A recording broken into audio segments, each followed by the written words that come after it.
Oh God. Okay, let's see. Hello, Internet, and welcome once again to the International Writers Fellowship, where a bunch of geeks from around the world get together to discuss the wonderful and mysterious art of putting words on the page. My name's Daniel Hand, as usual, the RPG therapist, and this week I'm joined by Jules, Erica, and now Amber, who is out of witness protection. yes, it was harrowing, but I'm back, everyone. Yay! Yay. Oh Lord. It's Puff Daddy after you, is it? Great. How's everybody doing? I'm a little bit tired today, so if I'm not, Yeah, should you be here? I just read your note. What?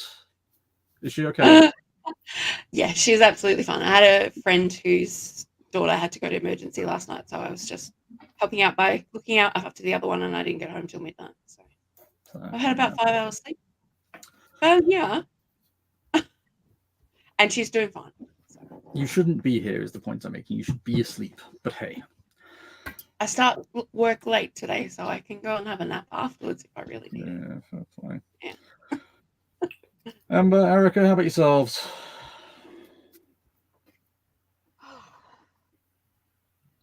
Oh, okay. I'm really good today. Like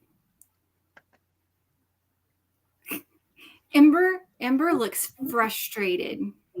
My camera's Amber- doing that thing where it's trying to fall off my monitor again. Give me just a hot second. I'm fine. I'm just I think I'm dealing with still COVID after effects. So Yeah. Well, tell us why you're happy, Erica. Today, I don't know. Today's just like been a day that has been not only productive. Sorry. Like I had two clients that I have two clients that I see on Mondays right now. Hopefully I'll be adding a third after I talk to the superintendent of our schools because because I need to talk to the superintendent of our schools. And then I did I recorded a stream or a video with Booney, which was freaking awesome to just get to it was like recording with Dan. When I recorded with him, it's just like geeking out for an hour, which is like, and getting to info dump about D&D, which is, that's what I like to do. It's your happy place, isn't it? Let's face it. It is my happy place. And we're joined by Charlene, as usual. Hey. And I can talk about this later after we do the cards or whenever, but I finished TJ Klune's newest book, Somewhere Beyond the Sea, which is the sequel to The House on the Cerulean Sea. And I finished it right before I started recording with Booney about noon my time. So about 3 hours ago. And I want to restart it after we're done streaming because... Does it have Bobby Darin in it? No.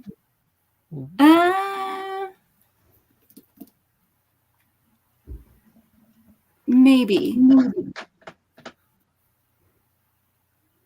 So there is a character. His name is Lucy, and he's Lucifer. Uh-huh. He is a seven.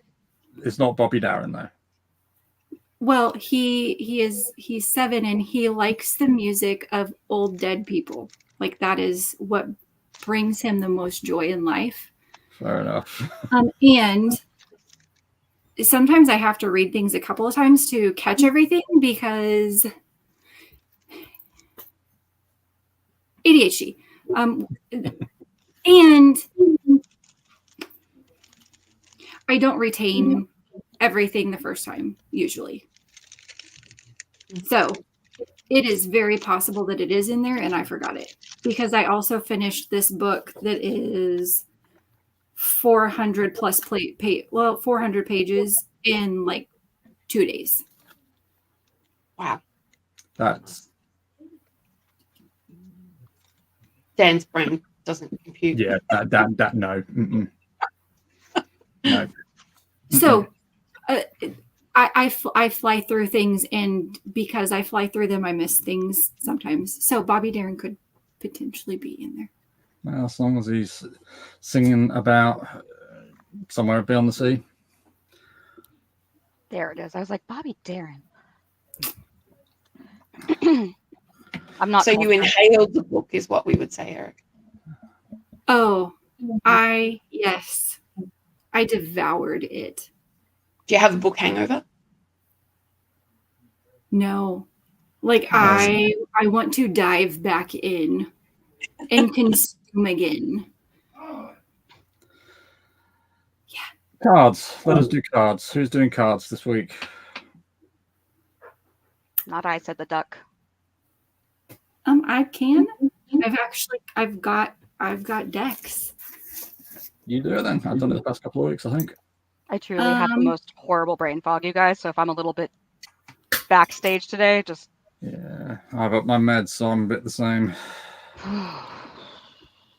Do we? I haven't shown this on the stream. I know I sent the picture to you guys. I got on our like mini slingshot vacation. I got Tarot of the Dragon. We love a dragon here. Yes, please. See, I got this box thinking, oh yeah, we're gonna have some big ass cards. The No. cards are regular size. Does that The feel like book false is- advertising to you? The book is big. The cards are regular size. Yes, it felt very much like false advertising. But the art on the cards was beautiful enough. I was like, yeah, we'll give it to them. And the first reading I did was like spit in my soup so much. That's such a cute saying that you have. What, spit in my bin? Spit in my soup. She didn't say spit in my bin. I thought. You mean like trash can? Bin. Yeah, you never know. Does everybody have like a cute little colloquialism about spitting in things? We don't have one here.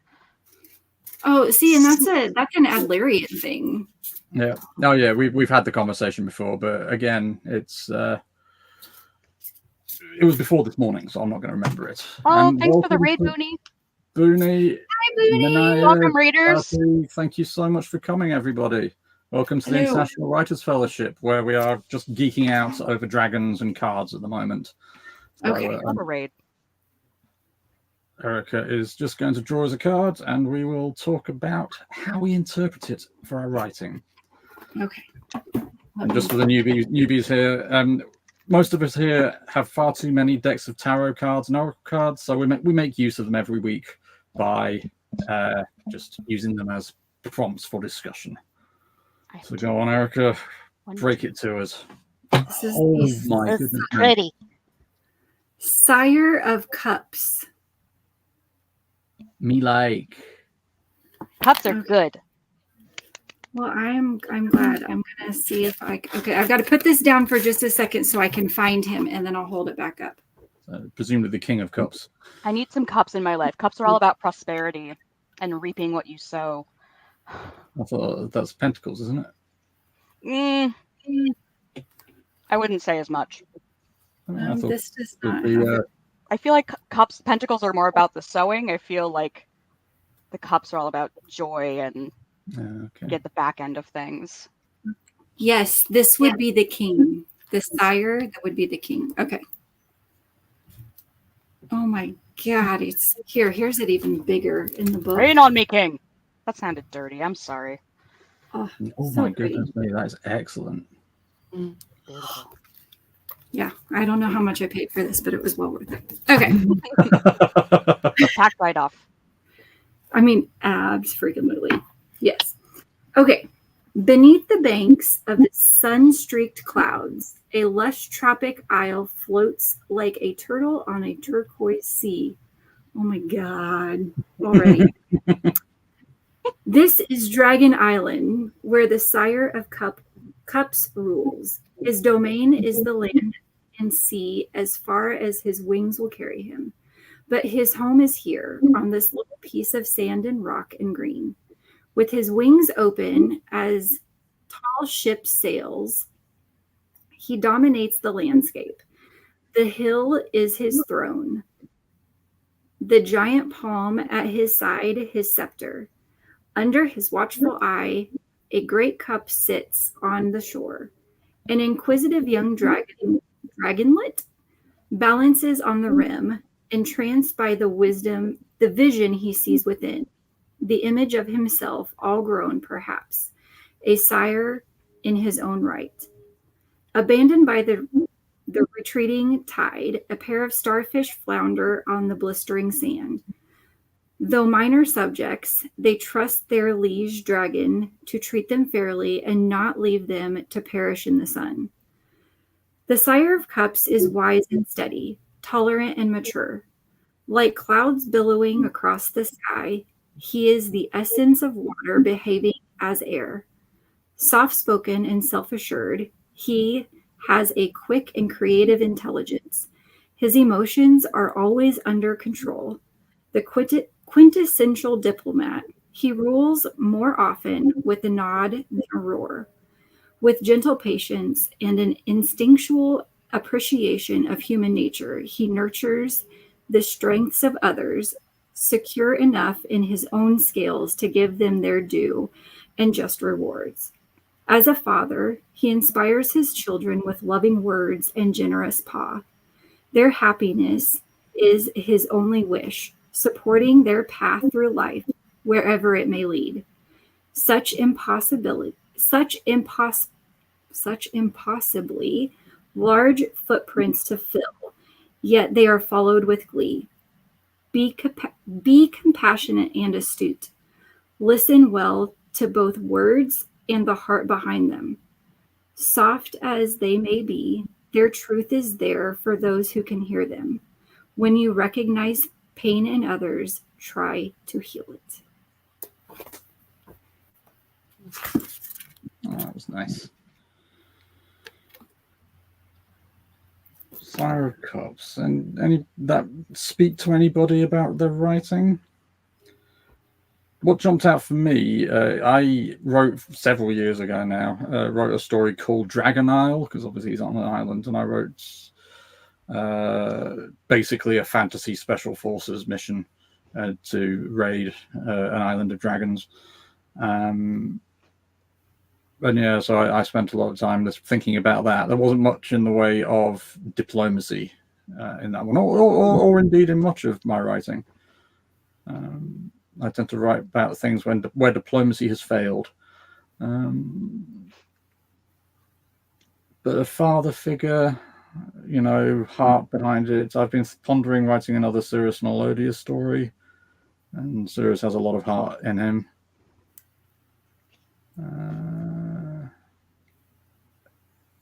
Yeah, it's spoken to a couple of internal thoughts for me. Anybody else?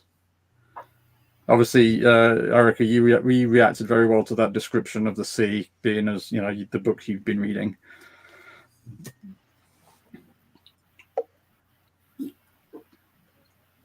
It never ceases to amaze me. That was the card saying, the second you finish recording, get back to reading that book. That was the cards just saying, what are you waiting for? Why are you even here? Why aren't you reading? Just how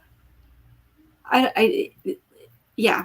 But like this whole book is about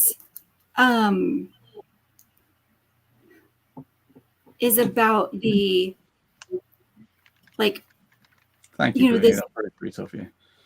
Being compassionate and astute and listening to words and the heart behind them. If you want to see the truth, it's there. And when you see pain in others, try and heal it. Like that last paragraph is that entire book. And what happens when the government has things in place to put blinders and fear out there. Okay. Jules, Amber? Yeah. It was actually making me think more about personal stuff than writing stuff at the moment. Yeah, it often does. Yeah, which is fine. I had some really nice conversations over the weekend with friends, and just, I was like, yeah, listening's really important for connecting with people. I was just reminded of that. Yeah. About you, Amber? I'm gonna admit I didn't get much from that because it felt, just to my hazy brain, more descriptive than tarot cardy. That said, I just finished the Foundation trilogy, which has finally. It took me a year and a half. It's a tough read. It Yeah, is a well done. real, such a tough read. Not to dog walk myself too much in this answer, but it's one of those books that I'm glad that I read and I enjoyed the overarching story and theme. I did not enjoy the journey. That makes sense? Mm-hmm. I'm glad it's behind me. When I closed the book, I went, huh, yeah. Mm-hmm. But every time I picked it up, I went, ugh. Anyway, lots of father themes in that, and my dad really wanted me to read it. It's his favorite book. I see why now, and I got to put it aside. And then I picked up The Shining to reread, and it's one of my favorite books and has a foreword by Stephen King, who is writing daddy. So I started to think more about his advice, sort of, in the beginning of The Shining and what he was thinking as he wrote it. So, yeah. What he was thinking when he wrote it was surely, oh my God, if I put one hand in front of my face and I put another hand in front of my face, that's like 2 hands. Isn't that what he was like when he was writing most of his stuff? Are you implying that he's a stoner? Yes, very much so. Stephen King? Babe, no. Alcohol. He was pretty drunk through a lot of the writing of that, I think. But no, I think he just published 2 successful books. It was Carrie, and I'm blanking on the other one. And he said this was sort of a turning point for him where he could keep kind of going the same direction or challenge himself a little more. And that's when he decided to make Jack Torrance's relationship with his own father both abusive but still loving. He said that's what took it from sort of a normal ghost story into something a little deeper for him. And I thought that was interesting that he put that challenge to himself to crank out that story. So, Stephen King. I'm happy. I love The Shining. I'm excited to read it again. I just rewatched the movie twice. Totally different stories. Never seen the movie. Why are you shaking your head? I'm just curious. I can't do scary.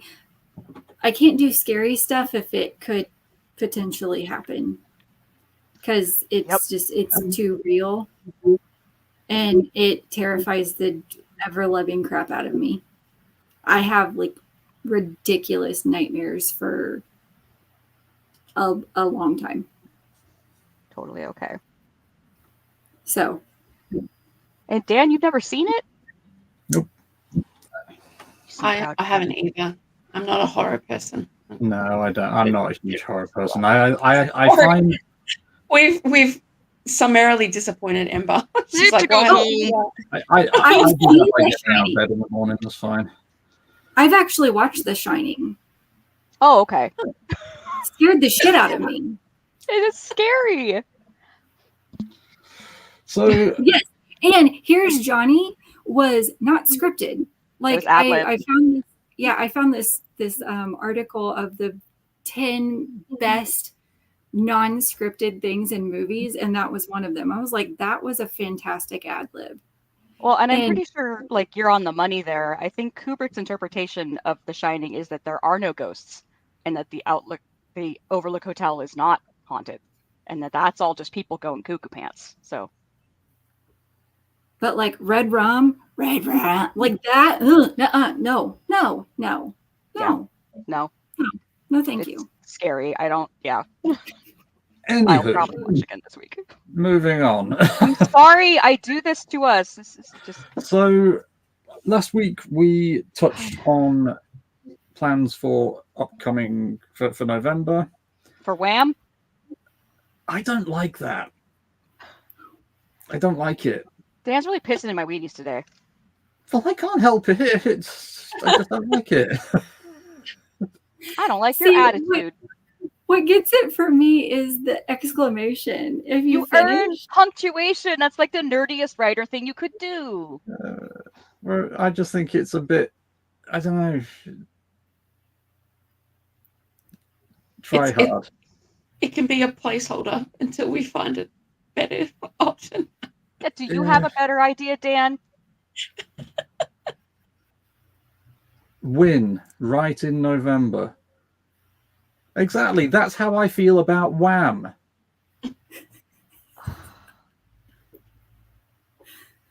we could have two options. Or we Dan could can just go win while we wham, and we'll see who has more fun. Okay. Does everybody know what wham means? Yeah, tell us what the fuck are you going on about. I don't know / care. I don't want to upset Dan anymore. Wham! Check it out on Book Talk. No, Write don't. hard We all need- month. Right. And if you write hard all month, you earn an exclamation point. Wham! Just look up hashtag wham on Book Talk. You'll find it. Or just come follow me over on TikTok, and I'll help you find your way. Don't listen to Dan. So we're jumping on that bandwagon now, are we? Don't listen to Dan or wham. No, is that what we're doing? Stop it. I'm Stop asking what? if that's what we're doing. Is what we're doing. Are we going? We are doing Wham now. That's we Do are. not We are. bite my as thumb at you, sir, but I do bite my thumb, sir. I that means Sorry. not, what? Anyway, Henry. I I think we're doing something. Yeah. doing something. Okay. Great. What's everybody doing? What's everybody's writing? Tell me, for the love of God, let's change the subject. Tell me about your writing. What are people writing? I mean, I haven't been writing because I've been devouring a book. Yeah. Fair enough. I mean, actually, I did rewrite the article that I wrote because my friend spit in my soup and told me that I was placating and being plaintive, and which was good advice. So I've started designing a game. So my writing has sidestepped. My creativity has sidestepped slightly. Because so that's me just throwing ideas at a piece of paper. Oh, that can go there. That can go there. Oh yeah, then we need dice. We've got to have more dice. Give me more dice. Dice pools. Oh my god, dice pools. Always more dice. So What is a dice pool? Sorry, What is a dice pool? where you just get lots and lots of dice and roll them all at the same time. So you have one die for one attack, then you have another die for another attack, then you have a third die because you got super speed, then you've got a fourth die because you're really strong, then you've got fit. You know, just keep adding until. We'll put it this way. When I played Warhammer, I used to play the Dark Elves, and they were all about shooting. And I had a unit of 20 crossbowmen who could each fire 2 shots. So I was rolling 40 dice a turn. 40 dice a turn per that unit. That's a dice pool. He's so fun. That sounds like a nightmare. Do you dream about dice, Dan? Do I dream about dice? Of course I dream about dice.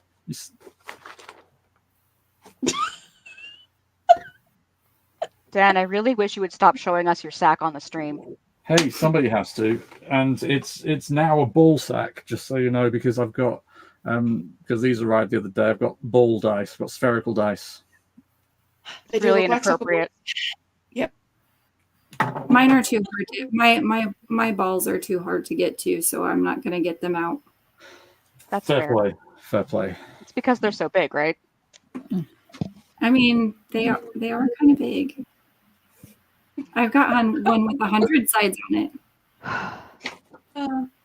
it. Yeah, me too. Yeah, Yeah, I've got one like that. yeah. Ooh, and I've got Speaking of dice and arrows, I rolled 2 critical failures in a row this weekend trying to shoot an arrow at an enemy in D&D. So it's now canon that my bard can't fire for shit. Whereas my group are playing Pendragon in the minute, and we just started a battle, and I failed a morale roll or whatever it's called, and therefore was depressed before we started fighting. Jules, how about you? What are you writing? So I'm kind of halfway, well, not halfway between. Mate, you do not want to know what stream you've been raided into. It's supposed to be a writing stream, but it always just we never get to the writing. I think you know what kind of stream this is now. Yeah, it's where we talk about ball sacks. It's really fortunate if we actually get to any productive writing conversation, which is why we have so many followers. Yeah, indeed. Yeah.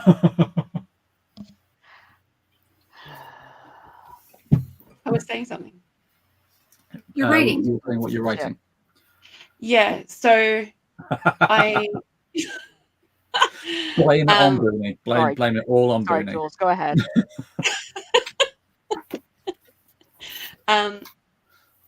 My PhD novel is kind of stuck in the back of my head, and I need to do some more on that. But carving out the space for that has been a little bit extra challenging in the last couple of weeks, but that's okay. I've got to the point now where I don't just automatically beat myself up if I can't get to it straight away. And I know my brain is like doing good stuff in the background. So yeah. What's that like? Knowing your brain is doing good stuff in the background. My brain's never doing good stuff in the background. It's never doing anything in the foreground.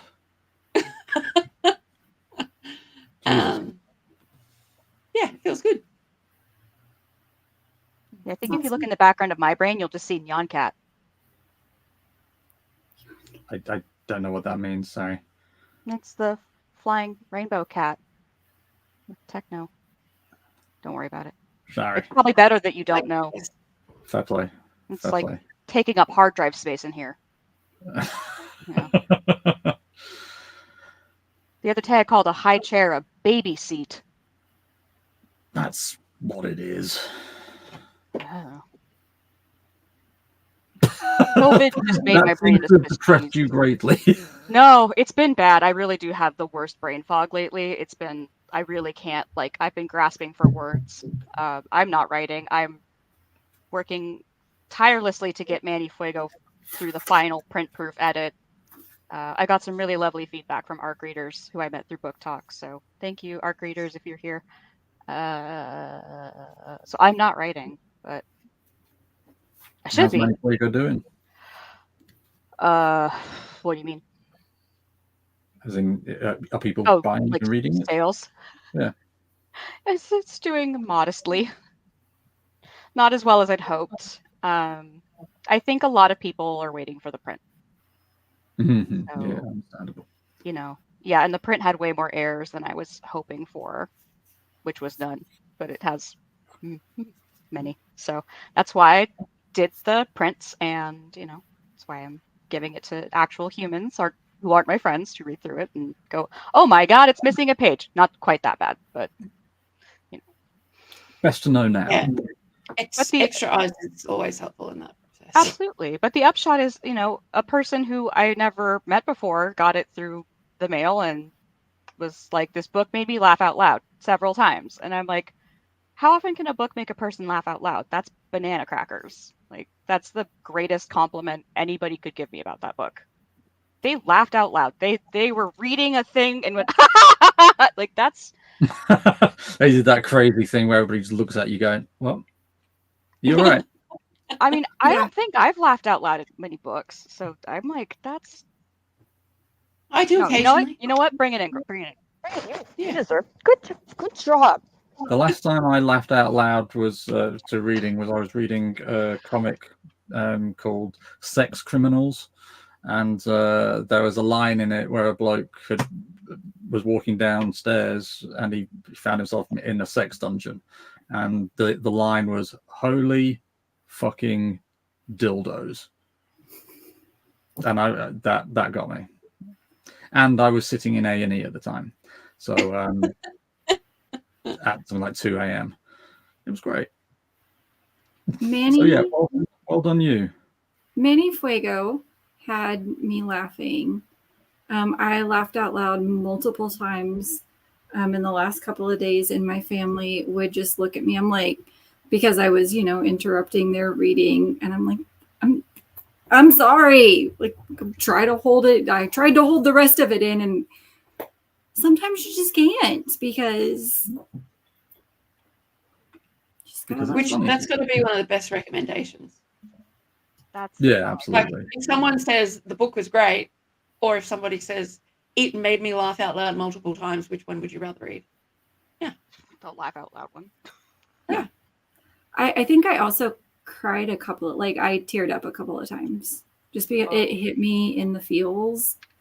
So, and I think a lot of it is what is like just the stuff that is going on in the world right now and how I am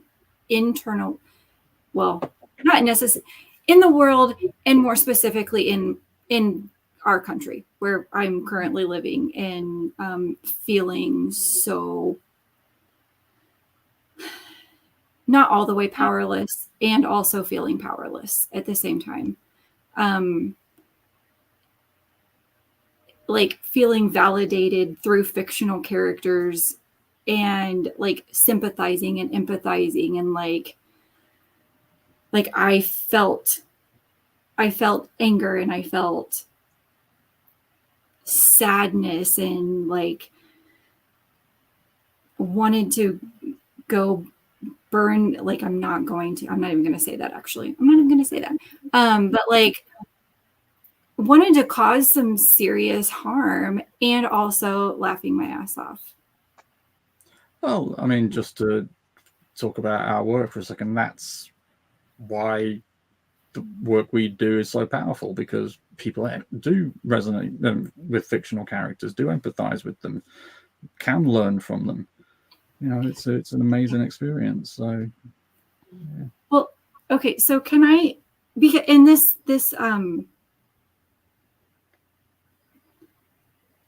in terms of writing, I hadn't ever been able to like conceptualize this in words, and not exactly these words, but like the idea behind these words. So can I is that okay if I share this? Yeah, by all means. Chat. No, Charlene Booney, we do. IWF does not condone burning things to the ground. Public statement alert. Yeah, that's why I said I'm not even going to say it. Okay, so this is in the acknowledgments, and for anyone who doesn't know, TJ Klune is a queer author, and all of his books have got queer characters in them. So there is going to be a calling out of a very famous author. So I'm going to put that out there right now. So in 2022, I did an event where I got asked a question: what do you think your legacy will be? Me being me, I gave it a pithy response: what do I care? I'll be dead. Which if you follow him on Instagram, or you've ever heard him talk, yeah, that's exactly what he would say. That's something I'd say. I mostly think this way. The idea of a legacy makes me weirdly uncomfortable. I want to focus on the here and now, the present, and not worry about how I will be viewed in 100 years, if I even am at all. But in writing this sequel, I realized that's not quite true. I do want to be remembered as something, and it's very specific, not the Antichrist. So Lucy, who I talked about earlier, is Lucifer, the actual Lucifer. Mm-hmm. But the anti-J.K. Rowling. I want to be her antithesis, her opposite. I want my stories to fly in the face of everything she believes in. At the end of the day, she has no idea who I am, and that's okay. I'll still be here, chugging away, making sure queer stories are told, and I won't be doing it alone. There are so many queer authors writing stories that matter, important stories that show all the different facets of our lives. To make it unequivocal, J.K. Rowling's beliefs on trans people are abhorrent and have no place in a modern society. People like her, people who believe trans people are somewhat lesser, deserve to be shunned until they disappear into the ether. As Arthur said in the novel, hate is loud. He is right. People tend to love quietly and hate loudly. But here's the thing. I don't do anything quietly. I am a loud motherfucker, and I will continue to be, especially when my community is under attack. It goes on for a couple more pages, actually 3.5 more pages. But the thing that really stuck out to me was, like, in thinking about writing and that thought of a legacy, and like, what do I want my writing to be remembered as? And I mean, kind of like him, not that someone like, I don't know, any famous author is ever going to know. In my brain, this could be very untrue at some point in time, but right now in this moment, my brain is telling me those people aren't ever going to know who I am as a writer. And that's okay. Because the people who do read my writing, what do I want them to get from my books? What do I want them to get from my writing, from my characters? Have you Do you figured have out an an answer answer to to that that yet? What? Sorry. Jinx. We all asked you the same question. Yeah. What is it?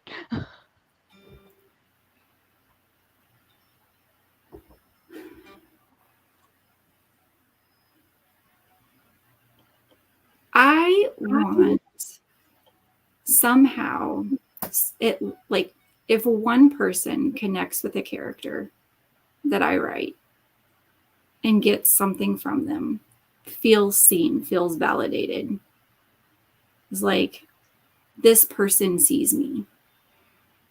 This person who wrote this character, who created this character, they get me. That's it. That's like, if one person. Anybody else have similar thoughts on what they'd like their legacies to be?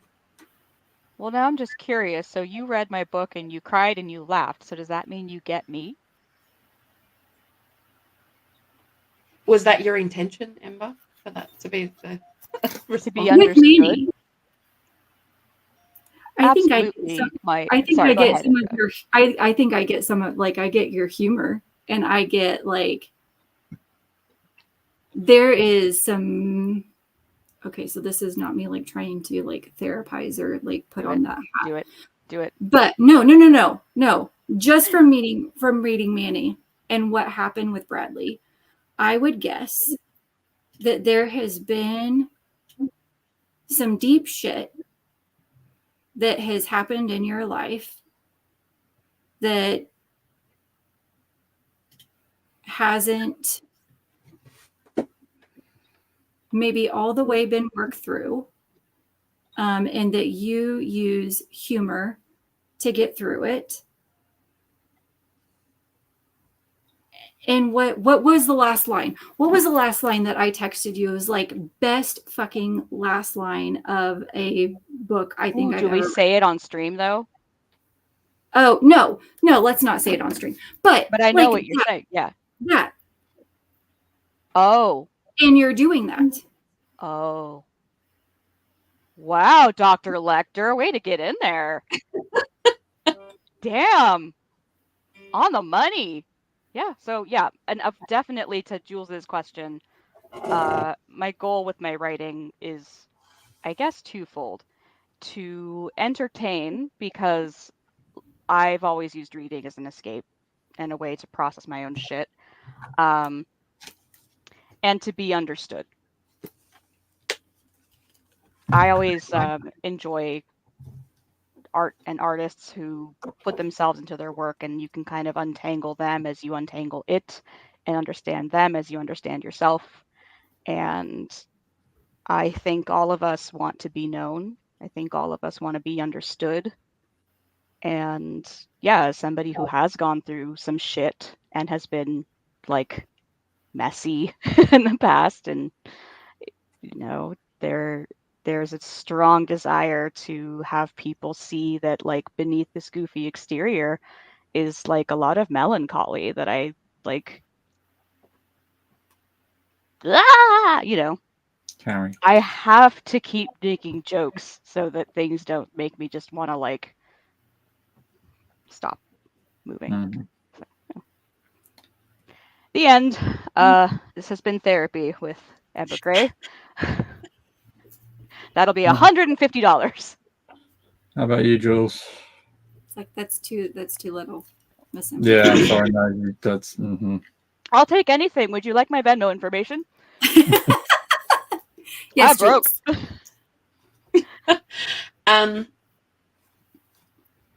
Probably the first part of the question, I was just thinking about what are the books that I feel like have connected me most deeply. And they're the ones where you come away and you feel like you understand yourself better and maybe the world a little bit more. Like the world looks a little bit different because you had that experience in a good way. And I guess I try to do some of that with my writing, helping people understand themselves. I mean, but when you look at it from a distance, it sounds a bit, I don't know what the word is. But yeah, writing real characters so people feel like they understand themselves better. That reminds me of like Johari's window. So like Johari's window is this thing, but like there's one block of it that is the blind self that other people can see, but you can't see. It's And the so Donald it's like help. Rumsfeld. I think there are things you know. There are things you don't know. There are things you know you don't know. There are things you don't know. Yeah. You don't know. Yeah. But it's like helping them see into that window or gain a different perspective of like, I love that, Jules. I choose your answer. Mine and that one. Part of the reason why I love like completely different worlds is because part of the experience of finishing that, as sad as it can be, like I want to stay in that world. You come back and you see your own world a bit differently too. It's like, oh, I never noticed that thing. That's actually kind of awesome. Like we become blind to a lot of things just because they're common around us. And so, which actually is something that Tolkien articulates as part of the power of fantasy, is coming back to the real world and realizing you're seeing it with slightly different eyes. So.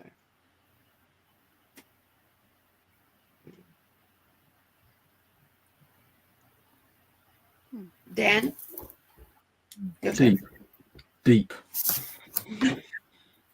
Whereas I'm more you like just totally freaking sparked something that I've got to write down. But Dan,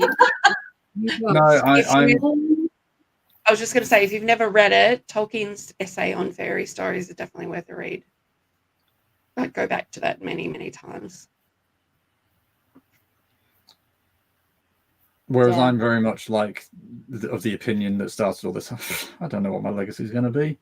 As long as somebody's got something out of my writing, great. You know, if you've enjoyed the story, good. I'm glad you've had a good time.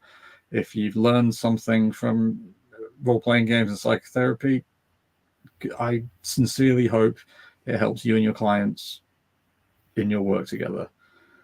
Legacy, that's a bit of a big word for somebody like me. I'm kind of hoping people forget me as quickly as possible.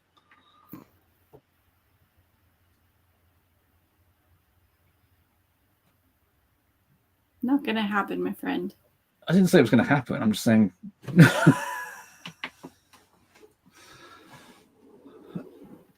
So yeah, so my shit ain't as deep as all that.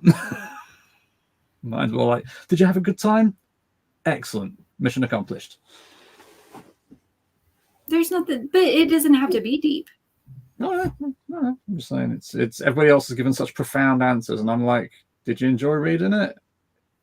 Cool. I think that's fine. Also, I have books that I go like, back that's- to.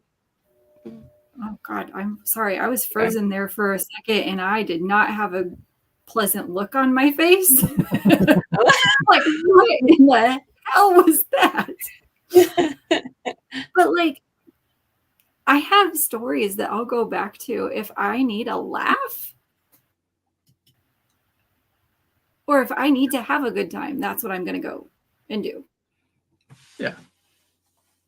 You've frozen in a better pose this time, at least. Yeah. We'll remember you fondly in that pose. Yeah. She was always like this. Mm. I will remember you. Will you remember me? Oh God, what was I going to say? What was I going to say? Tell me what I was going to say. Don't let your laugh pipe I out was there. just going to observe, Dan, that felt very like a very serious kind of answer. So, sorry. You're not wrong. You're not wrong. We both discovered when we finished writing Freedom Slaves and we looked back that we put a lot of ourselves into that without ever realizing completely. Oh yeah, you do. I mean, it doesn't matter how hard you try not to. You end up in your characters. I think you need to put that on a t-shirt and start selling them. Something Yeah. deep and meaningful.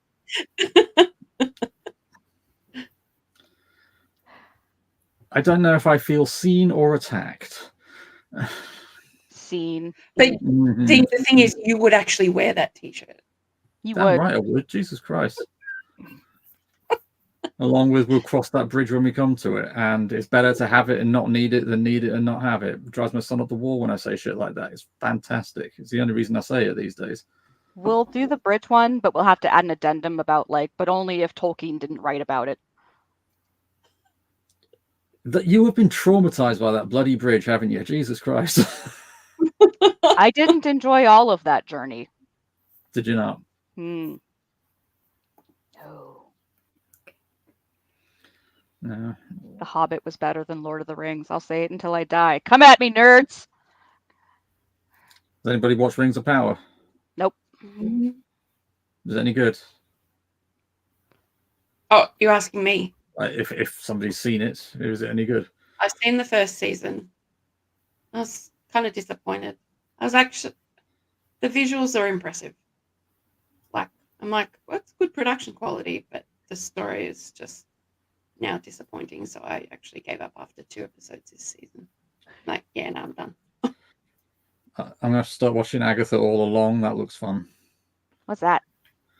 So there was a Marvel show a couple of years ago called WandaVision. Oh, and here it is.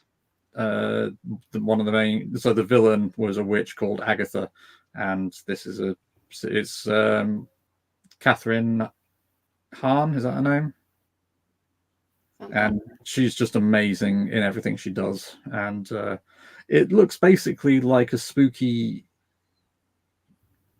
sitcom. I don't know if that's what it is, but it just looks cool, and they're going down the yellow brick road, except it's not the yellow brick road, it's the witch's road, and it just looks camp and fun, and I like camp and fun. Good on you. I saw the most amazing movie on Friday last week. The Wild Robot.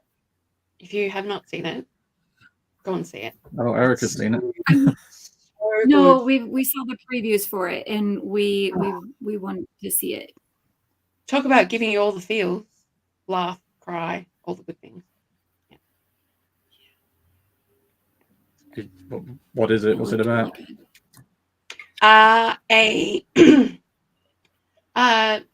Like a, what would be the word? A helper robot gets washed up on a deserted island and tries to find somebody to help and there's only animals, and starts to figure out how to communicate with animals, and then becomes a wild robot. It's great. It looked really, really cute. Mm-hmm. The artwork was so good. It's by the same people who made How to Train Your Dragon, which is why I was like, yes, I am definitely seeing that because it's one of my favorite series ever. So, yeah. So I know we've only got 10 minutes left, but I have kind of an odd question. How long is too long to be working on a book? Because my husband sat me down the other day and was like, you should work on Manny Fuego too, and you should just like wrap up your fantasy novel and be done with it. And like, I would love to, but he's basically like, I feel as though he's given me a creative ultimatum, or he said like, this is crap and you should just be done. He's wonderful. I'm not characterizing the conversation well. Yeah, so that doesn't strike me as being the most helpful advice. I mean, don't do George R.R. Martin and lie about it. Don't say, "Oh no, honestly I'm working on this and I'm gonna finish it, I promise." But at the same time, you'll be done when you're done. Mm. Are you the type of person who needs deadlines? Yeah. There's a deadline. Okay. I mean, I did set myself one. I have contracted my editor for January, so I'm like, I'm giving it to you in January, Kelly.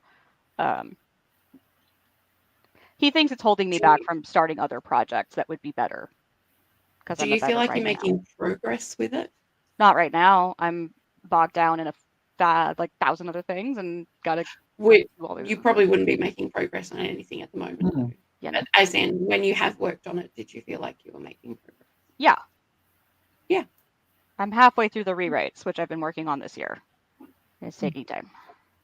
I wrote a lot of it at the end of last year.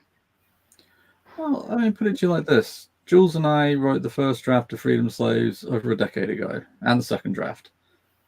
We haven't been back to it since. We like it. We intend to go back to it, but we have shit to do, and it's not top of our priorities. It's coming towards the top of our priorities, but it's not there yet, and we're not beating ourselves up for that. Okay. Are you beating yourself up for that? For it sounds like you're beating yourself up for not having finished, just snapped your fingers and achieved everything you want and just got it all done. I finished it twice. I am on the third rewrite. Okay. Do you feel like this is going to be the last? Yeah. Go round then. Yeah. Good. Unequivocally, has to be. Well, and I think January is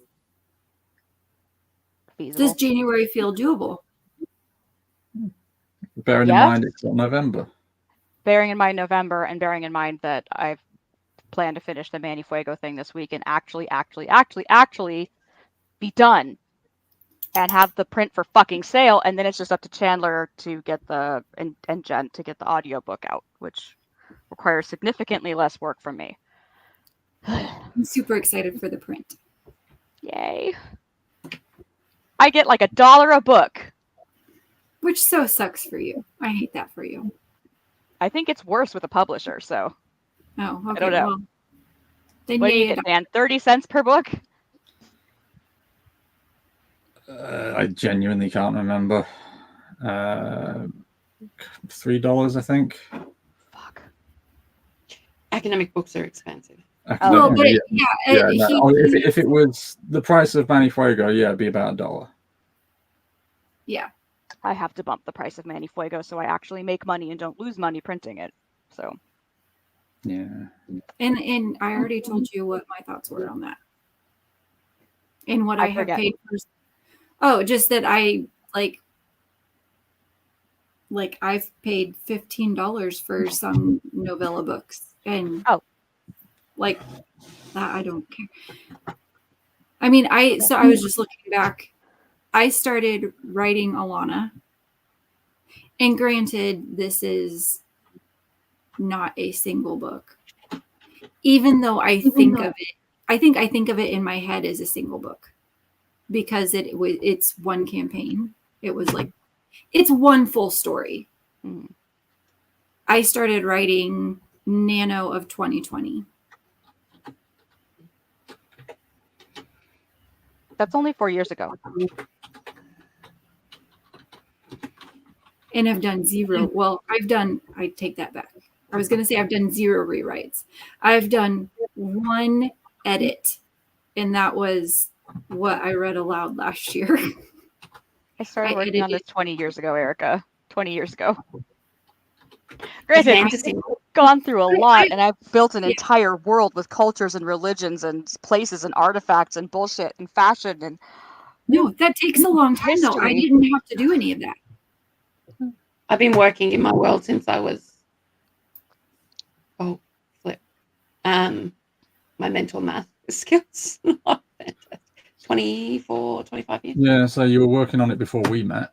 like I'm going full Tolkien on this, so Yeah. I'm not Do you- sure that my do you husband enjoy totally doing it? gets that, but I'm also like, he's right. I need to finish it. But So are anyway. you enjoying the process though? Do you enjoy creating it? Do you enjoy I writing about it? Do you enjoy do. setting stories there? Yeah, I will Um, write the Manny Fuego sequel because the people have spoken. They want more. But that's the key. If you're enjoying it, nothing else matters. That's true. That, And I'll park this for maybe a later discussion. One of the things I've been thinking about lately is how there's a lot of writing advice that's like, yeah, world building's fun, but you got to write the story. I'm like, why can't world building be a legitimate creative activity on its own? 100%. Yeah, let me enjoy my life, people. Yeah, Well, especially if not that we don't want to see the story, but God. like creatively, it's actually a really hard thing to do. And if it brings you joy, just do it. well, and especially if you're not creating a world set in this world, and then you add in, like, you know, my aphantasia spectrum and the hours that I mean, I wouldn't even be able to put a number to it, that I have logged looking for pictures of, yes, that is what this person looks like, or that is what Alana's hometown looks like. This is what her house looks like, because all of this shit is important. Mhm. And especially in my opinion, a fantasy world. I mean, especially not even necessarily especially, but if this stuff is important to the story, it's important to the story, regardless of, I guess, if you have a story set in 2024 rural Kansas, people from England don't know what the fuck that looks like. You're going to have to describe that. I mean, they can get on and they can Google, what does rural Kansas look like? But you're right there, paint the picture. And so, like, that's important if it's important to the story. So I don't know where the hell I was going with all of that. It takes time Take to the create time a you need fantasy for your world. story. Take the Yeah. time you need for your story. Yeah, But also, I feel like don't feel bad if it's a thing you've been playing around in for 20 years, because that's actually creatively, that's actually kind of cool when you think about it. How many people creatively engage with something for that length of time? I have no idea. Not many. That's why I think it's special, but you know. Yeah. We'll So see. maybe reframe it instead of, like, maybe being a frustration or I've been doing this for 20 years. Like, this is really special that I've had this world for 20 years.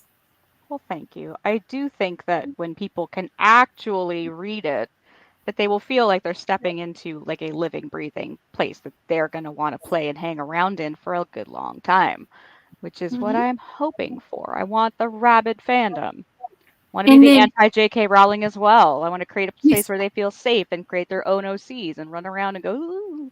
Yeah. And then Dan and me and Charlene can all create D&D campaigns from it yeah, go for with it. your permission. I just have to mention a little side note. So I've forgotten this, but Dan reminded me last week. He actually ended up creating a little card game for freedom slaves. And I was like, what? Hilariously, I've got it in my hands at the moment and I'm fiddling with it. That's awesome. And I'm like, yeah. I was like, yeah, we need people like this in our lives for that reason. Go and create a game to go with my story. Amber, you look perturbed. How? When did you? Never mind. I have to head the Years road. ago. I've got client stuff to get back to, but I Okay, just well, want to know when and how and oh my god, you a card game? That looks When were you awesome. going to tell us that you made a fucking card game? to be fair, I thought I already had. But evidently not. Right, well, on that note, it looks like we've got to call it a day because Ember's got to go. I've got to go and pick my son up from the gym. So, quick announcement, I will not be here next week, maybe not the week after, because I will be traveling. So, I don't know what's going to be done, but I'm sure we'll either skip the week or everybody will be fine doing our own shit. I am out for the next 7 weeks. 7 weeks. Had to take a long-term assignment. Yeah. Okay. You guys got to buy more books out there, please, because I had to take a long-term assignment. If someone shows me how to set stuff up, I can host. So you're out for the next 7 weeks. 1, 2, 3, 4, 5. That takes you into November. It sure does. We'll talk offline. I have some thoughts because now that we are at 50 followers, if we're streaming 8 hours a month, then we have the opportunity to apply for affiliate. So I can talk about streaming a different day of the week, a little later in the day. Thank you all for coming, Raiders. Yeah, It was really good to have some new faces in the stream. And for staying. But yeah, absolutely. It's been absolute pleasure. So where can we find people? Amber, where are you findable? I'm at Robots and Magic here on the Twitch, over on Instagram, and on Book Talk, the Tickety Talks. Please, thank you. The name of the book again and where people Manny can find Fuego's it. Guide to Good Eats. Buy it wherever you buy your ebooks. Thank you. It's super great. It's really fun. Hilarious. Print coming soon. I'm at RPG Play Therapy on Twitch and YouTube, or ericawalkertherapy.com. If you need therapy in Kansas, Missouri, Oklahoma, or Massachusetts in the United States. Jules? I am not on socials, but I do have a short story in the world in the anthology Eclectica, which is on Smashwords. Which is right behind her head. Wrong. Oh, I always set my head wrong. Yeah. Looks like that. That one. Yeah, well done. And there's a picture of Dan. And you can find me on YouTube at the RPG Therapist. If you're looking for counseling anywhere in the world, you can find me at Monomyth Counseling with 2Ls.co.uk. My book, Role Playing Games, a Psychotherapy Practitioner's Guide, is available wherever you get your reading material. And apparently I've got to talk to people about a card game at some point. Thank you so much, everybody, for joining us. Have a great one, and we'll see you next week.